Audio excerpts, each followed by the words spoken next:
apapun yang bersifatkan ketauhidan itu atas dasar ijtihad beliau akhirnya muncul aran roh 4 tadi. 1 jisim, 2 napa? Ruwani, ketiga sultani, keempat qudsi. Lah niki nek umpama dipelajari dari sisi murad, jisim iku jasad iki lho Pak. Apa rohnya? Rohnya jasad iku apa? Nyun sewu, cobi sampean jiwit tangan sampean krasa lara apa mboten? Lah iku tondo ada roh jisim.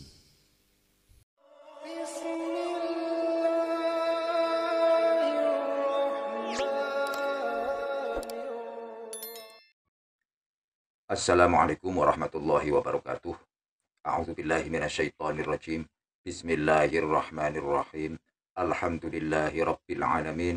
Allahumma shalli wa sallim ala sayyidina Muhammadin wa ala alihi wa sahbihi ajma'in. Amma ba'du. Pemirsa yang dirahmati Allah, marilah kita sama-sama mengucapkan puja dan puji syukur kehadirat Allah Subhanahu wa taala atas segala nikmat yang telah diberikan kepada kita semua. Salawat salam semoga selalu dan tetap tercurahkan kepada Nabi kita Muhammad sallallahu alaihi wasallam wa ala alihi wa sahbihi ajma'in. Pemirsa yang dirahmati Allah, marilah kita sama-sama ikuti dan kita dengarkan tausiah dari Kiai Haji Agus Mukhlasan Rosid, pengasuh Pondok Pesantren Jaya Baru, Bangsal Mojokerto. Semoga apa yang didawuhkan nanti bisa memberikan manfaat pada kehidupan kita. Amin, amin, ya Rabbal Alamin. Terima kasih atas pertanyaan pertama terkait pembagian ruh di dalam kitab Sirul Asror karangannya Syekh Abdul Qadir Al-Jilani. Ada jisim, semuanya aran roh, cuman di belakangnya beda-beda aran. Kula biasanya memakai sistem buatan angel. Mengapa saya hanya memakai kalimat ruh tidak terbagi-bagi? Mumet ndas mungguk. Ngerti? Intinya ruh walaupun dibagi menjadi 4, semuanya itu masuk dalam kategori makhluk. Makhluk. Tapi gak salah, dalam kitab itu sudah benar untuk memproses. Kita naik ke puncak gunung, boleh langsung ngenceng seret, boleh nggal didi, munggah. Boleh lewat sana, boleh lewat sini, boleh lewat situ, silakan. Itu miturut haknya masing-masing. Lah bahasa saya ar-ruh itu maksudnya masuk di dalam mulai jasmani, ada tambahan idofi, ada Pak, ada. Dalam kitab lain ada yang menambah idofi dan lain sebagainya. Yang kesemuanya harus sampai akhadiyahkan menjadi satu kalimah, yaitu disebut ar-ruh. Siapa ar-ruh itu? Itu makhluk. Makanya saya mengatakan biar gak muter-muter, manusia terbagi menjadi 2, jasad dan roh. Jasad dari lemah kita dijadikan kembali ke tanah. Kita ruh dari hidup harus kembali ke hidup. Cuman gak salah, berbagai ijtihad beliau-beliau para masyayikh atau para auliyaillah akhirnya menciptakan sebuah kitab termasuk Sirul Asror, Jami Usul Aulia, Sarhul Hikam. Apapun yang bersifatkan ketauhidan itu atas dasar ijtihad beliau akhirnya muncul aran roh 4 tadi. 1 jisim, 2 napa? Ruwani, ketiga sultani, keempat qudsi. Nah, niki nek umpama dipelajari dari sisi murad, jisim iku jasad iki lho Pak. Apa rohnya? Rohnya jasad iku apa? Nyun sewu, cobi sampean jiwit tangan sampean krasa lara apa mboten? Lah, iku tanda ada roh jisim. Ngoten niku bagi saya kembuleten. Tapi bukan berarti yang lewat itu salah, bukan. Bener. Terserah panjenengan lah ya. Terus roh napa yang kedua? Ruwani. Nah, terus sultani. Yang terakhir kudsi. Loh, niki kalau menurut saya sampai niku wis trimo dadi. Ibaratnya, mboten kula proses-proses dari berbagai macam roh yang disebutkan berbagai mukobala kitab enggak, tak sebut ruh itu sudah kami akadkan. Ya, kami akadkan ibaratnya kilo nasi sudah matang mangapo emploen. Gitu. Jenengan pilih ngunu ya monggo, pilih proses mulai nisor. Ini ada tanaman padi, jadikan nanti supaya muncul buahnya namanya padi, buahnya padi yang nanti akan jadi beras, beras nanti kau selipkan, nanti kau pususi, kamu masak jadi nasi baru. Terserah. Pertimbangan saya karena umur ini kita tidak tahu kapan kita is dead, maka saya hadiahkan semuanya secara ringkas. Perjalanan ruh pada Allah mek ngene tok, simple. Nanti kalau sudah dapat guru akhirat, mesti diberikan wejangan teori untuk menuju jalan nang Allah, alamat Allah, terus sifat ciri-ciri Allah, kemudian disuruh berangkat. Terus dibawahi dzikir sirul asrar. Udah. Simple. Loh, disitulah yang disebut uzlah awakmu untuk bertemu pada Allah. Tapi sebelumnya kamu dikategorikan pembersihan kotoran hati. Wis gak bulet-bulet ngaji liyane ndak. Dadi sampean trimo jadi. Ana. Bapak Ibu mohon maaf. Begitu soronya para mursyid zaman dulu, ketika beliau nyantri terhadap kekasih Allah, penuh kiasan, isaroh dan lain sebagainya. Bukan perkaranya beliau tidak berani mengatakan yang hak itu hak, bukan. Gitu. Jadi beliau memakai sanepan, isaroh atau kiasan itu banyak pertimbangan beliau. Mungkin kalau boleh saya ceritakan, saya tanya ketika sudah tahu jawabannya, saya bilang, ya Syekh, jenengan kok yang mboten nyampe no langsung mawon kok nganggo kiasan. Apa jawabannya? Dulu aku juga begitu. Gitu. Oh begitu Syekh. Yang kedua, kuwi cek ngerti soro. Cek gelem arya biryadati wal adkar. Kuwi cek ngerti soro, riyadhah dan berzikir. Lah, sekarang jenengan kari pena itu. Ibarat laksana makan tinggal nyantap. Di surga kan gitu. Sampai saiki di surga no kopi gak melok gawe, teko dewe. Padahal jenengan tidak minta, ya dikasih. Sama dengan saya, aku gak minta kopi, gak minta teh, gak minta degan, teko dewe. Surga toh ini, surga. Wis terserah jenengan. Ya, sing jelas aran-aran roh 4 tadi diahadiahkan jeneng namanya ar-ruh, makhluk. Lah makhluk ini dituntut Allah untuk melepaskan kesenangan-kesenangan yang telah dijalin oleh ruh terhadap duniawiyah. Nyun sewu, nafsu iku mah dikongkon Gusti Allah sugudon kae, akhirnya digodha nggawa kesenangan sampean akhirnya jenengan seneng, akhirnya iku dadi tutupe ati. Jadi ruh tugasnya adalah melepaskan rantai yang telah terjadi pada dirinya yang disebut hubud dunia. Caranya Anda harus biriyadati wal azkari. Anda harus selalu prihatin dan berzikir yang bisa sampai pada Allah. Aku yakin Pak Bu, mumpung ikhlas meh sasi Recep toh ya. Tanggal 2 Februari itu masuk bulan Rajab.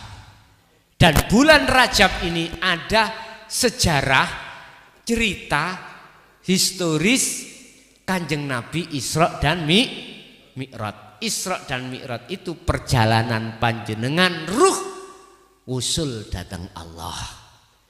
Wis gunakanlah waktu bulan Rajab ini, hatimu menyibukkan diri untuk selalu berbicara dengan Allah. Caranya hatimu jangan lepas dari zikir. Itu cara berbicara dengan Allah. Urusan apapun di situ serahkan pada Allah Subhanahu wa taala. Bah iku mau dilebono alam mukasyafah, bah itu tadi gak atik mukasyafah langsung musyahadah, itu urusan Allah. Sing penting geja ono rapet taline Allah yang disebut zikir. Faqadistam sakabil urwatil wuthqa lam fisomalaha. Itulah tali hatimu pada Allah yang disebut zikir yang harus tetap kau pegang. Ayat Allah itu ada yang tertulis yang disebut Al-Quran tertulis. Ayat Allah itu ada yang tercipta yang disebut situasi dan kondisi fenomena alam. Semua itu adalah ayat. Ayat Allah yang ketiga yang disebut tersirat. Nah ini itu khusus ada di dalam Al-Quranul Qadim. Di mana Al-Quranul Qadim itu bertempat, itu ada di dalam hati orang-orang yang sudah terbebaskan dari cintanya kepada selain Allah. Ayat itu, Al-Quran Qadim itu tanpa dinulis tapi bisa dibaca. Tanpa ada tulisannya tapi bisa dibaca. Ngene iki sampean angen-angen. Ora ana tulisane ning iso diwaca. Oh, gemblong iku. Nah, ngene ya saya. Oke, enggak ada masalah. Terus yang menjadi substansinya apa itu? Gini, Pak. Ayat itu kan bahasa Arab, gitu. Yang mempunyai makna bahasa Indonesia tanda. Berarti semua apa yang ada di fenomena itu adalah sanepan atau kinayah, isyarah. Terus menandai apa? Itu pasti. Pertanyaannya tadi harus ditanyakan pada siapa?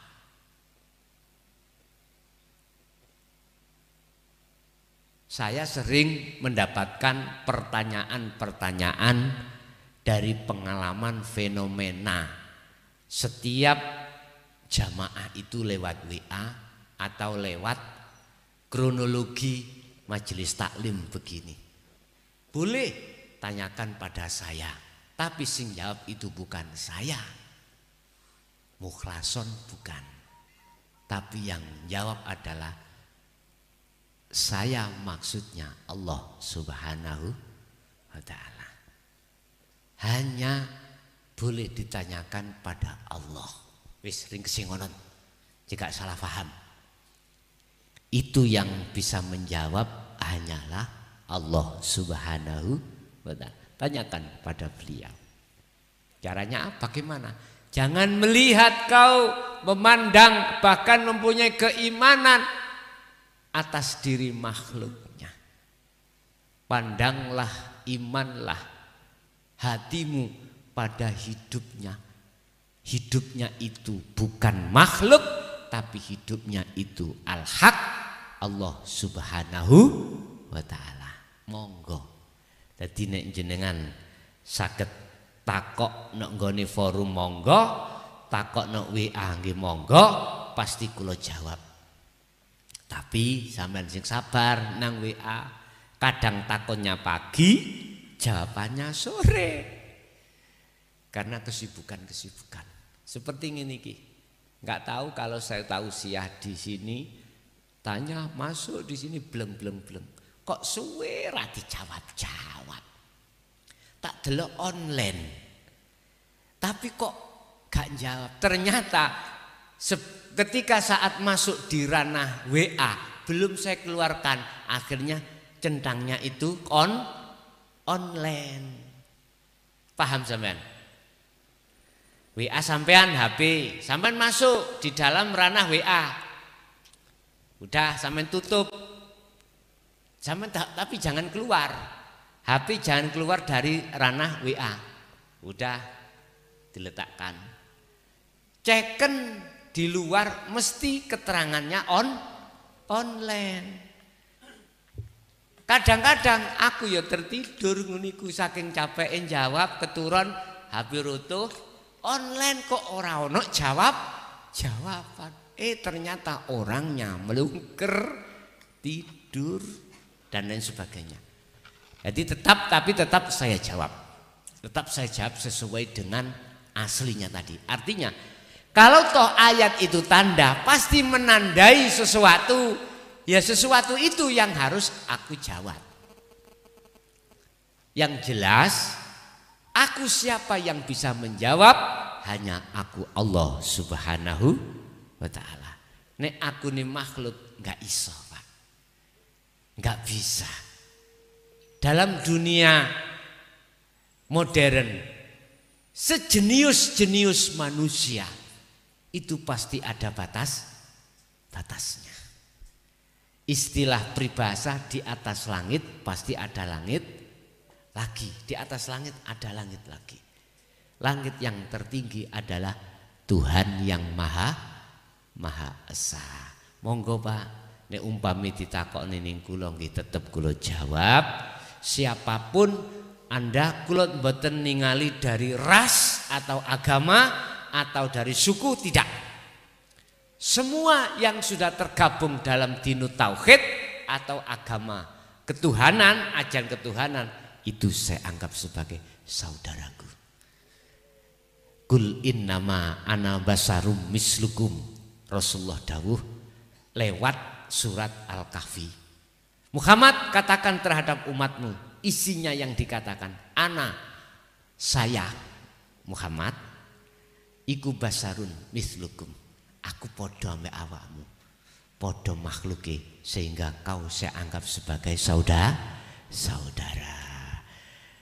Iblis nggih ngoten Pak, tidak saya anggap sebagai musuh, tak anggap saudara saya. Kok bisa? Iya nek tak anggap musuh kok musuhi aku. Nek tak anggap saudara mesti bolo aku. Sebab iblis nafsu anane nggodha sampai nampe aku, sebab sing ngongkon ya Gusti Allah. Jadi aku ndelok Allah akhirnya jadi ini iblis gak dadi musuh, dadi bolo. Nek dadi bolo ora patek nggodha, tapi malah ngoncong nggih. Ngoten Pak nggih. Wal asri, demi masa. Innal insana lafi khusrin. Sesungguhnya innal insana sak temene akeh menungso. Iku lafi khusrin, ing dalam kerugian yang amat besar. Pertanyaannya, syariat piye? Hakikatnya bagaimana? Orang yang merugi itu, lah gitu dah. Dari sisi syariat yang dikatakan orang yang merugi adalah orang yang tidak bisa menseimbangkan kehidupan duniawiyah ini.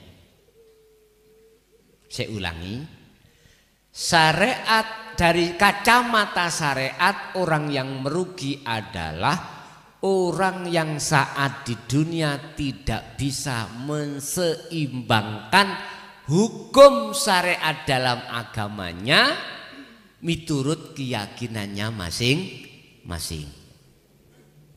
Contoh, sing Islam gak iso menyeimbangkan syariat di tengah umat Islam. Sing Nasrani tidak bisa menyeimbangkan syariatnya di tengah-tengah kaum Nasrani. Akhirnya apa? Dihina toh mbak yang lainnya. Dihina. Iku pandangan makhluk, pandangan syariat. Jadi ada petak-petak gitu. Tapi kalau pandangan hakikat enggak dipetak-petak. Maksud innal insana lafi khusrin. Sungguh banyak manusia dalam kerugian besar. Kerugian tentang apa? Setiap saat dan waktu hati digunakan berbicara dengan urusan dunia. Hati dijak bicara membahas bercinta terhadap selain Allah, selain Tuhan. Contoh ini. Jangankan di luar sholat wong Islam, di dalam sholat pun hati berbicara dengan selain Allah. Bentuknya pasar masuk, sawah masuk, uang masuk, teman masuk, pacar masuk, semuanya masuk. Kalau kita hitung satu hari satu malam bertemu 24 jam, ya.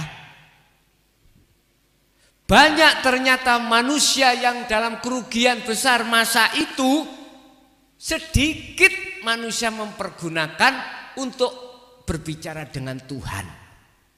Minoritas golongan iki. Siapa golongan minoritas ini? Yaitu golongan yang hatinya sudah meng-welcome tentang ajaran ketuhanan, tentang ajaran hakikat. Karena hanya golongan yang ini hatinya selalu disibukkan untuk berbicara terhadap Tuhannya. Hanya golongan ini. Sehingga dikategorikan sebagai golongan ahli syuhud. Lah yang pertama yang merugi golongan ahli hijab. Hati di mana selalu dihijabi, ditambah hijabnya, tutupnya, penyakitnya, ditambah urusan dunia itu, sehingga kemana-mana yang diangen-angen ya tentang urusan selain Allah. Walaupun kita bicara ngibadah yang katanya urusan akhirat, mesti ada tendensi. Apa tendensi? Pahala. Bapak Ibu hadirin, sodako semini untuk umat, nanti pahalanya lah gitu tuh ya.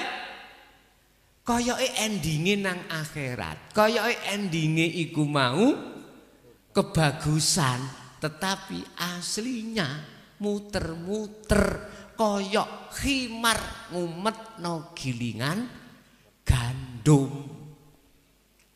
Ana khimar teng timur tengah mriku lho Bu. Di tengah iki ana gilingan. Terus ana jagung sing digeling. Amriye supaya gilingan iki muter, gilingan ini ada istilah itu sesuatu yang ditaruh khimar, dikon mumet khimare, mumet rene balik rene maneh, mumet rene balik maneh. Lah gitu toh. Memang apa yang kita katakan di syariat tentang pahala yang katanya untuk sanguning akhirat, ya, ternyata dipandang dari sudut hakikat bukan syariat. Berhubung di situ tidak ada sirul ikhlas di mata Allah, di mata Tuhan, hubitat a'maluhum wa ma lahum min nasirin. Hubitat ay batolat, ditolak karena masih ada tendensi. Tidak ada lillah, karena Allah tidak ada. Dikatakan karena Allah, otomatis hati nggak boleh ngaku merasa diri yang melakukan. Dikatakan karena Allah, semua yang berperan itu hanyalah Allah. Mestinya begitu. Tapi si ono ati pengarep-ngarep tendensi yang berupa pahala dan surga. Tapi kalau dilihat dari kacamata syariat gak popo, karena memang pelajarannya klasis si ono syariat. Jadi itulah orang yang merugi secara syariah, mereka yang tidak menseimbangkan hukum syariat di tengah-tengah umat. Secara hakikat merekalah yang hatinya itu selalu disibukkan untuk berbicara dengan selain Allah. Satu. Nomor dua, bagaimana sholatnya wong munafik itu. Oh, ini nomor tiga itu aja. Yang nomor dua tadi apa? Oh, jabut suket. Bapak Ibu, pelaku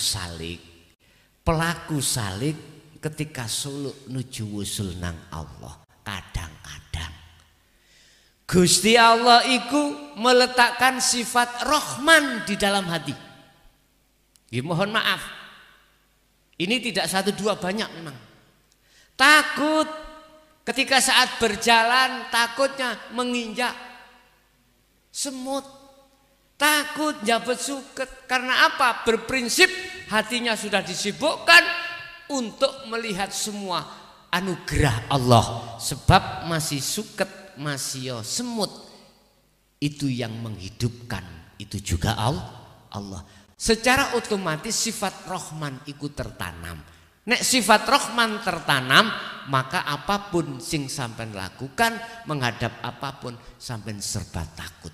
Takut apa? Takut salah.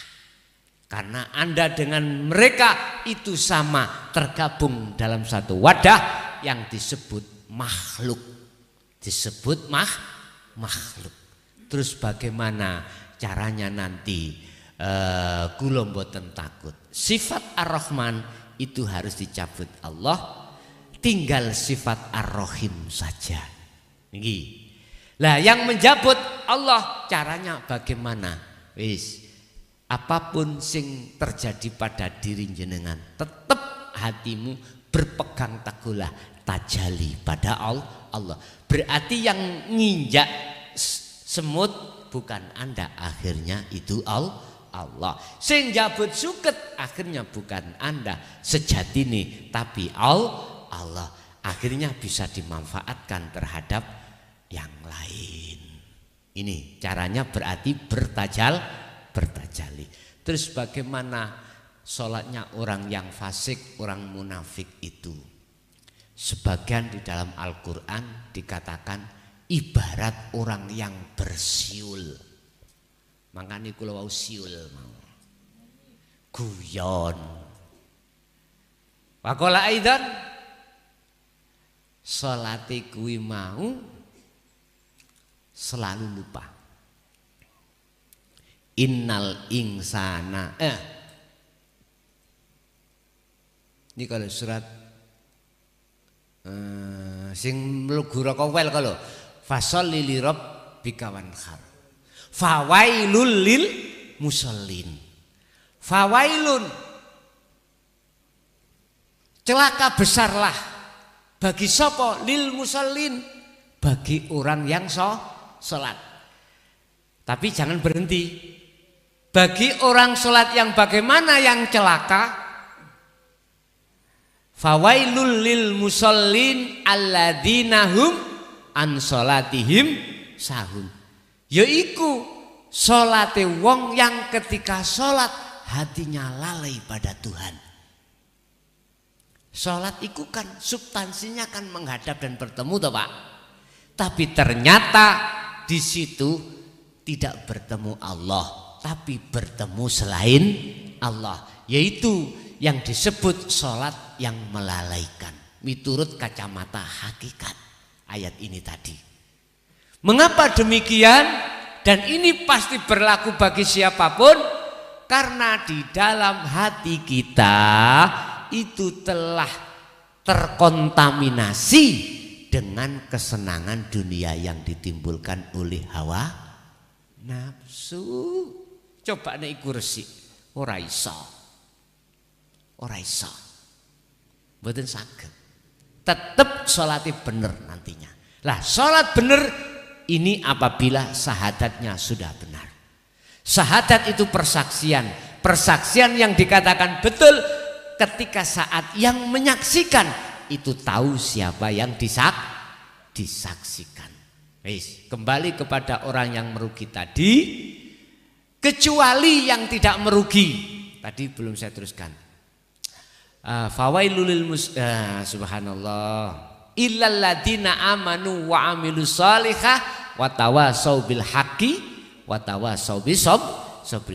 Semua banyak manusia yang merugi kecuali satu, mereka illal ladina amanu, kecuali yang sudah percaya di dalam ajaran Allah ini dan wa amilus solihah dan mengamalkan. Dialah golongan yang tidak merugi karena di dalam hatinya didorong untuk selalu mengingat dan mengingat Allah Subhanahu wa ta'ala, baik di dalam sholatnya maupun di luar aktivitas sholat. Jadi sholatnya wong fasik adalah sholat wong nyun sewu, bacaannya khusyuk Pak, tartil gitu. Dari syakhul kalamnya juga benar, dari makhorijul hurufnya juga benar sesuai dengan tajwidnya, tapi hatinya ngelamprah. Ngerti ngelamprah? Belakrak. Jalan-jalan. Nang pasar, nang sawah, nang pabrik, wis macam-macam. Itu hati yang jalan-jalan. Itulah ciri sholatnya orang yang munafik atau orang fasik. Wis. Nek ditanyakan sebab apa, hanya satu jawabannya, karena dia belum kenal dan belum tahu Tuhannya. Titik wis. Siapapun kita nggak usah ditutup-tutupi. Fakta di lapangan memang seperti itu Pak. Kita dalam situasi terpuruk, di mana hati belum mengenal Tuhan, di mana hati masih bercinta kasih dengan selain Tuhan.